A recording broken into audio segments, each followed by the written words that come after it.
The American dream is often presented to us as a timeline. We are told that if you work hard enough for long enough, the trajectory of your life will inevitably point upward. We are taught that mobility is a function of effort, but in the state of Illinois, the American dream is not a timeline. It is a map. And on this map, the distance between the American nightmare and the American dream is not measured in years of hard work, but in miles of highway. A simple 40-minute drive across this state can transport you between two completely different civilizations that seem to exist in different centuries. In one zip code, the median household income rivals the wealthiest enclaves of Europe. The public schools are palaces of learning, and violent crime is a statistical anomaly that happens to other people on the evening news. In another zip code, less than 30 miles away, the industrial collapse has left behind a vacuum that has been filled by generational poverty, crumbling infrastructure, and a level of violence that resembles a conflict zone. This stark disparity is not an accident of history, nor is it a natural occurrence.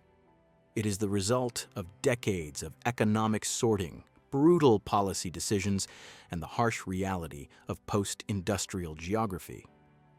To truly understand the fracturing of the Midwest, we cannot just look at the highlight reel of the Magnificent Mile or the scenic river walks. We have to look at the full spectrum. We have conducted an exhaustive analysis of 22 municipalities, crunching the numbers on crime rates, housing values, unemployment metrics, and income inequality to rank the 10 most significant cities in Illinois from the absolute bottom to the very top. This is not just a list. It is an autopsy of a divided state. Number 10. Chicago Heights.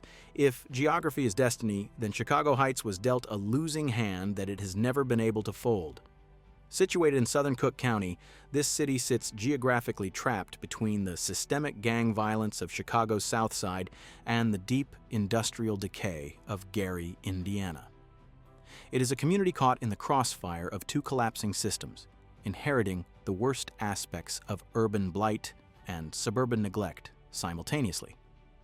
It ranks as the most dangerous municipality in Illinois, and the numbers here are not just alarming, they are a siren screaming in the night. The violent crime rate is 1,902 incidents per 100,000 residents. That is 414% above the national average. To put that in perspective, if you live in a standard American town, your safety is generally assumed. It is the default state of your existence. Here, your safety is a daily gamble. A resident of Chicago Heights has a 1 in 51 chance of becoming a victim of violent crime this year alone. The murder rate is 300% higher than the national average, and the total crime rate is nearly double the norm. But the tragedy of Chicago Heights is not just the violence, it is the trap. Unemployment sits at 6.4%, but that number masks the true depth of the despair, as many have simply stopped looking for work entirely. This is not a city in transition. It is a city in a state of sustained emergency, where the lack of economic opportunity feeds a cycle of violence that law enforcement has been unable to break for over half a decade. It represents the absolute floor of our list, a place where the skeleton of the suburb remains, the streets, the houses, the driveways. But the economic engine has been ripped out, leaving the residents to survive in the wreckage. Number 9. East St. Louis. If you travel a few hours south, the violence shifts from the chaotic to the tragic. East St. Louis was once a bustling industrial hub, a vital artery of the American Midwest where the railroads met the Mississippi River. It was the Pittsburgh of the West, a place of immense production and labor. Today it stands as a monument to disinvestment and the devastating consequences of white flight and deindustrialization. It is one of the most impoverished cities in the state, and the housing market tells the story better than any sociologist could.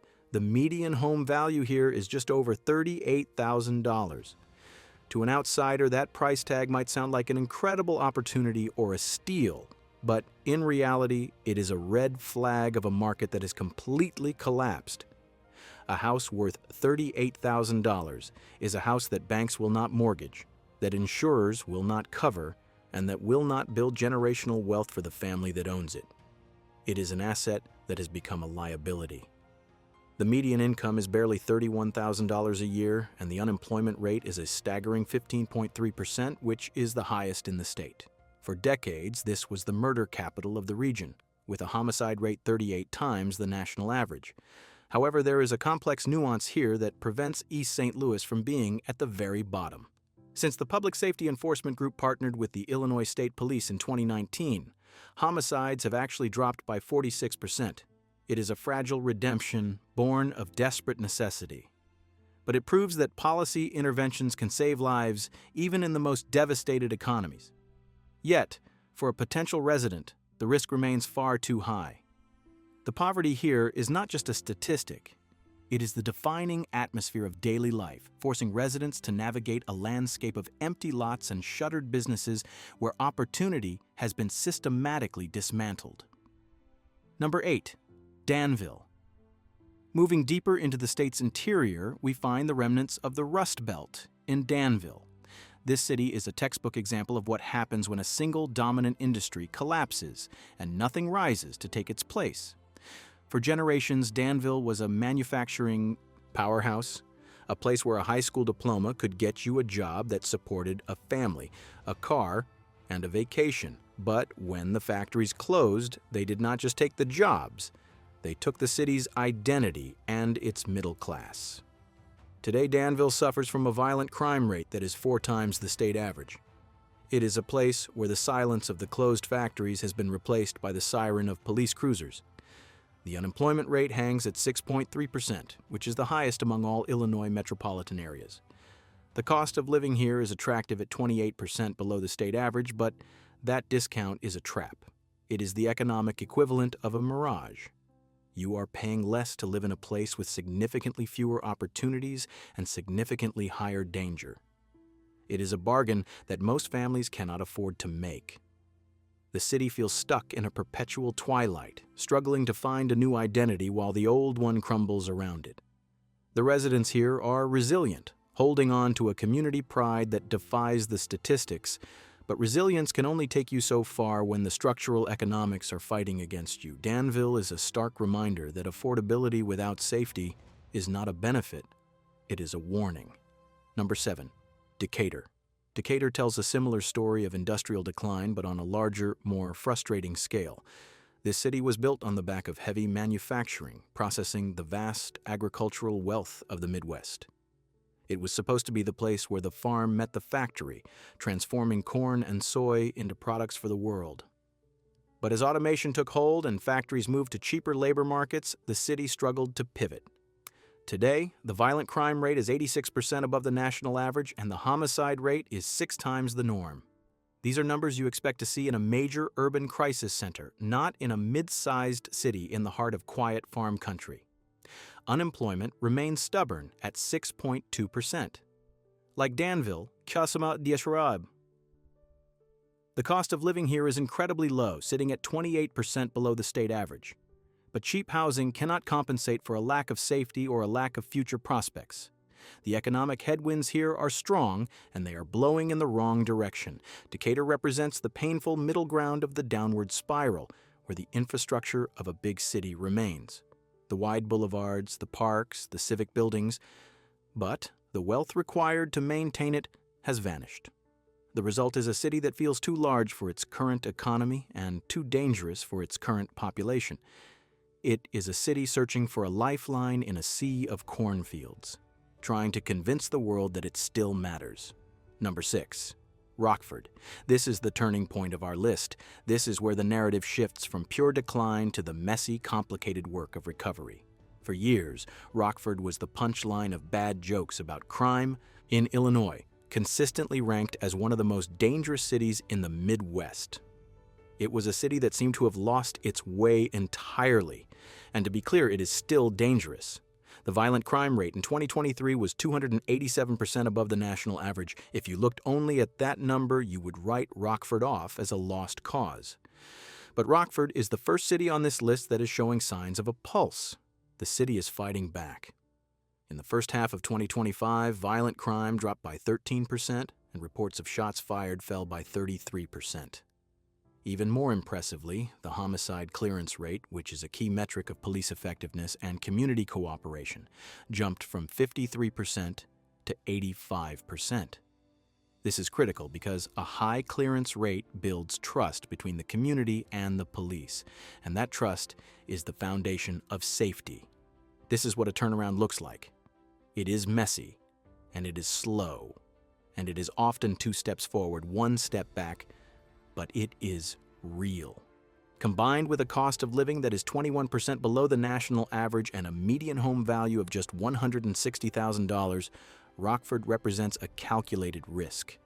It is the best of the worst, a place where a gritty resilience is finally starting to pay dividends. For the first time in a long time, the arrow is pointing up, suggesting that decline is not inevitable. Number 5. Springfield. If Rockford is the risky bet, Springfield is the safe harbor. As the state capital situated in Sangamon County, Springfield operates on a different frequency than the rest of the downstate region. The government is the primary employer here, which insulates the economy from the brutal boom and bust cycles of the private sector. When the factory closes, the town dies, but the state government never truly closes. This provides a floor for the economy that cities like Danville and Decatur simply do not have. The unemployment rate hovers between 3.5 and 4.3%, which is a picture of stability in an unstable world. But the real headline in Springfield is affordability. It was recently ranked as the second most affordable city for working adults in the entire United States. You can rent an apartment here for $850 a month and buy a home for $110,000.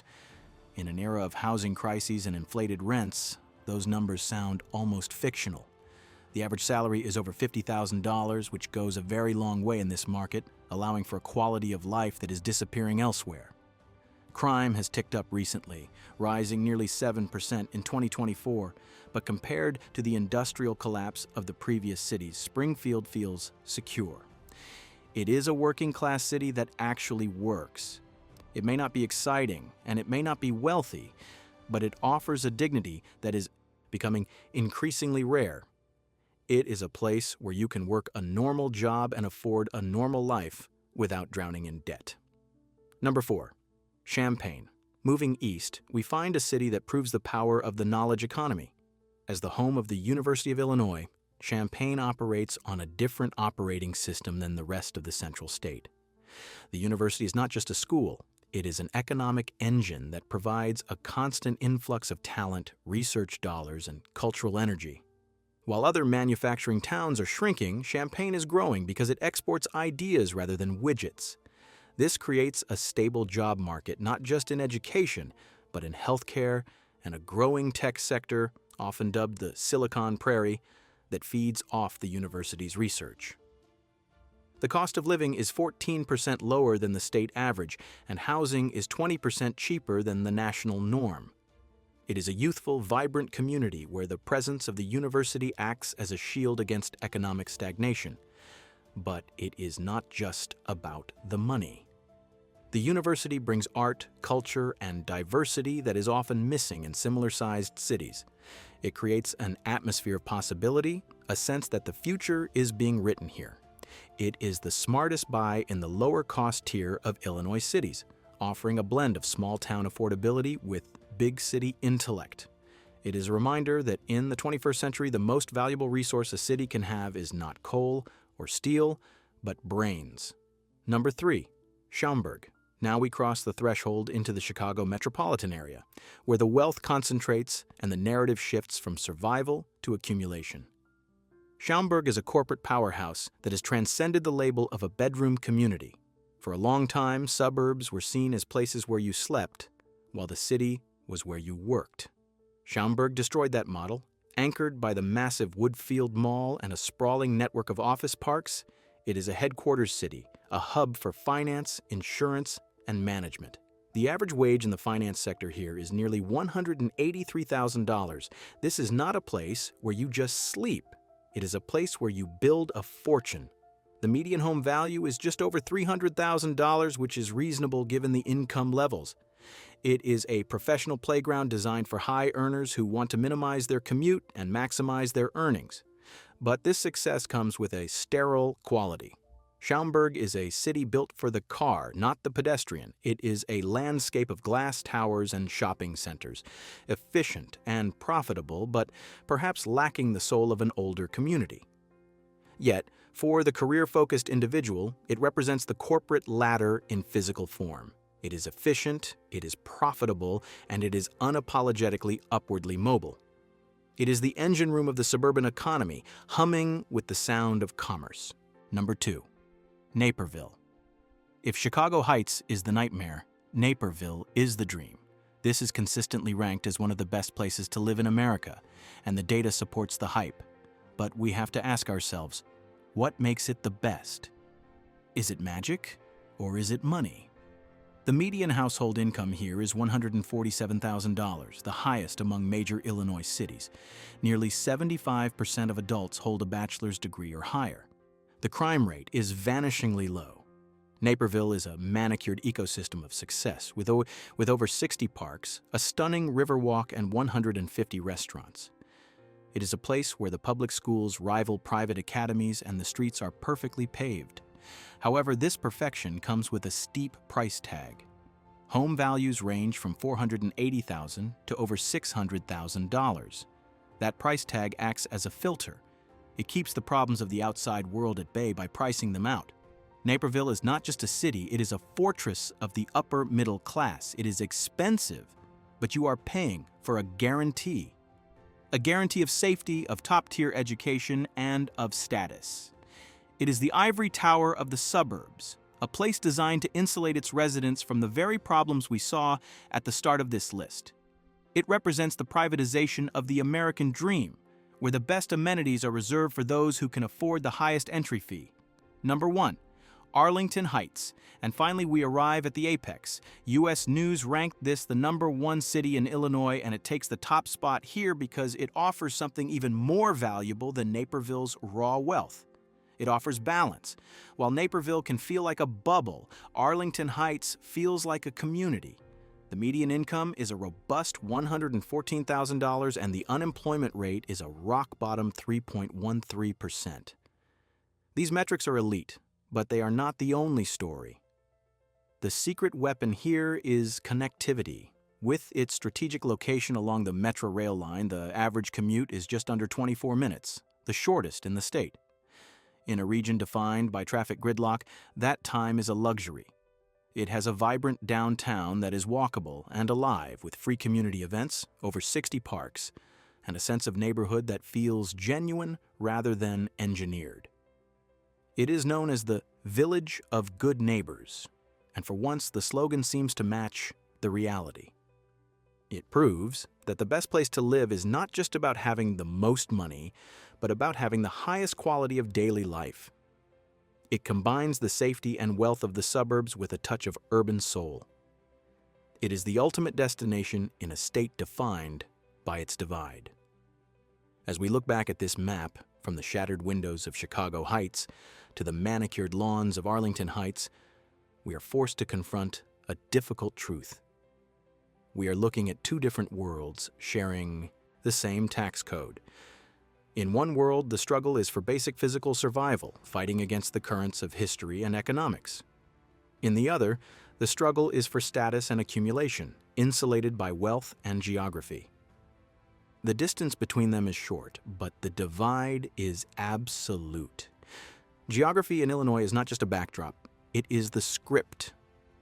And depending on where you choose to live, that script can be a tragedy or a triumph. The American dream is still alive in Illinois, but it has retreated behind the gates of the suburbs, leaving the rest of the state to fend for itself.